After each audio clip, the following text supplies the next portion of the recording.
Look at it. Miles upon miles of them. These massive metal boxes define the modern landscape, forming the circulatory system of global trade. They arrive in staggering numbers, stacked high and stretching to the horizon, a seemingly endless regiment of identical geometry. Yet what they carry is anything but uniform. Within these standardized shells are everything. Freshly harvested mangoes from equatorial farms, the latest electric vehicles destined for suburban garages, delicate microprocessors that power our digital lives. This sheer volume of human endeavor, the complexity of global supply chains, is contained within a surprisingly simple, repetitive form. It forces us to ask a fundamental question about modern logistics and design itself. Why are they all so similar? This uniformity isn't accidental. It's an engineered necessity. Standardization allows for efficiency at scale, a universal language of movement that makes global commerce possible. To understand the revolution, we must first look back to a world before the standardized box. Imagine the scene in any major port decades ago. Not one simple system, but a chaotic confluence of goods. Every commodity arrived differently, requiring unique handling and specialized labor. Cargo was moved piece by piece, barrels stacked precariously alongside sacks of grain, bales of cotton, and crates of machinery. This process, known as break bulk, was incredibly slow and staggeringly inefficient.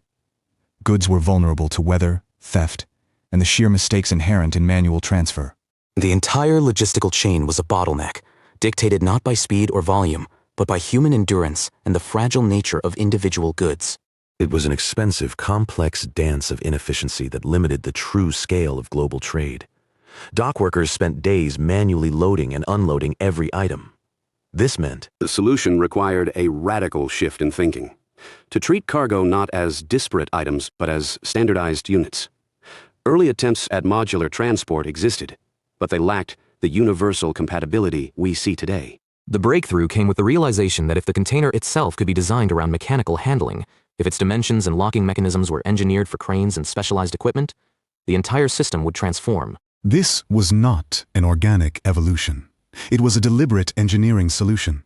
By establishing global standards, notably those set by the International Organization for Standardization, shipping containers became universal building blocks of trade. They allowed massive ships to interact seamlessly with railcars and truck chassis worldwide, creating a truly integrated global supply chain that operates with startling mechanical precision. these standardized dimensions, the iconic 20-foot and 40-foot boxes, became the global lingua franca of. The true genius of the container wasn't simply its size, but its adaptability. It was a revolutionary concept that transcended the confines of any single vehicle. Imagine a standardized box designed to move with equal ease from the deep ocean vessel to the sprawling rail yard, and then onto the local truck network. This intermodal revolution required not just new hardware, but entirely new operational protocols, specialized transfer points. The container yards themselves became complex choreography of cranes, locomotives, and heavy haulage trucks. The box could be lifted by a gantry crane, placed onto a flatbed rail car, and then transferred again to a semi-trailer without ever needing to be opened or handled individually. This seamless handoff is what transformed global logistics from an art into a predictable industrial science. This standardization drastically cut handling time and labor costs, making global trade. The efficiency gained by standardizing the box was only matched by the scale of the ports built to handle it. Megaports like Shanghai or Rotterdam are not merely docks. They are highly specialized logistical machines. Here, the sheer volume demands automation at an unprecedented level.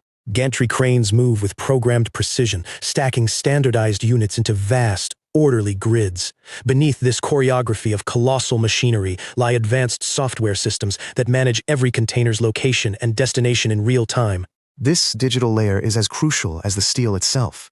It allows thousands of containers to be processed daily, a throughput unimaginable just a few decades ago. The standardization didn't just simplify handling, it unlocked exponential growth in global trade capacity.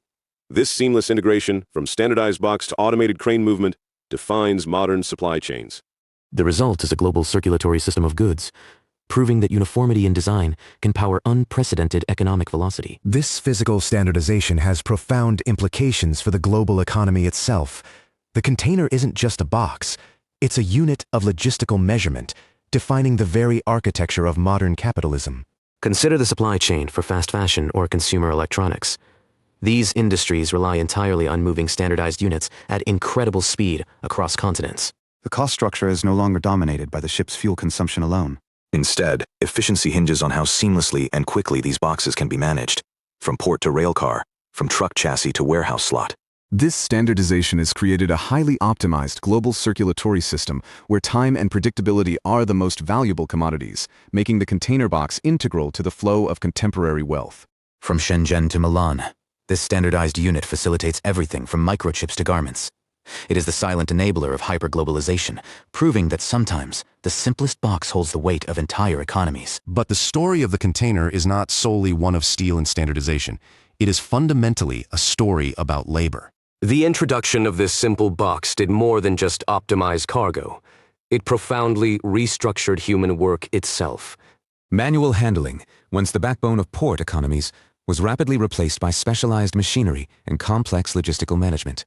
Workers shifted from physically moving goods to managing information flows, operating advanced cranes, or maintaining sophisticated IT systems that track every pallet in real time. This shift delivered unprecedented efficiency gains, yes, but it also created a new form of industrial displacement. The physical muscle power once central to port life was traded for cognitive skills and algorithmic oversight, reshaping entire communities and the very definition of labor in the modern global economy. Consider the stevedore whose strength once defined his worth. Today, that. But the evolution doesn't stop at tracking location. The container itself is undergoing a profound transformation. We are moving towards smart containers, which function less as mere physical shells and more as sophisticated data carriers. Equipped with Internet of Things sensors, they can monitor everything from internal temperature fluctuations to shock impacts or even atmospheric conditions within their cargo. This granular level of data allows for proactive management, predicting spoilage before it happens, optimizing routes in real time, and ensuring compliance across volatile supply chains. Furthermore, these physical boxes are integrating with digital ledger systems, offering immutable records of ownership and handling. The port of the future will be defined not just by cranes and berths, but by the seamless flow of data, where autonomous vehicles navigate automated yards, completing a cycle entirely orchestrated by information. What we are witnessing is more than just standardized metal. It is an invisible architecture. The container itself is merely the physical manifestation of a far larger system, a global circulatory network built on predictable geometry and shared standards. From the deepest ocean trench to the highest mountain rail line, this box provides a common language for commerce. It allows disparate parts of human civilization, from specialized microchip foundries in Taiwan to artisanal coffee roasters in Colombia, to connect without ever having touched one another. The container does not move goods, it moves trust. It is the standardized unit that makes globalized life possible, transforming isolated economies into a single, interconnected market. This standardized unit dictates everything from port crane designs to customs protocols. It is the silent guarantor of supply chains, a predictable geometry that underpins modern life, making global commerce function with astonishing reliability.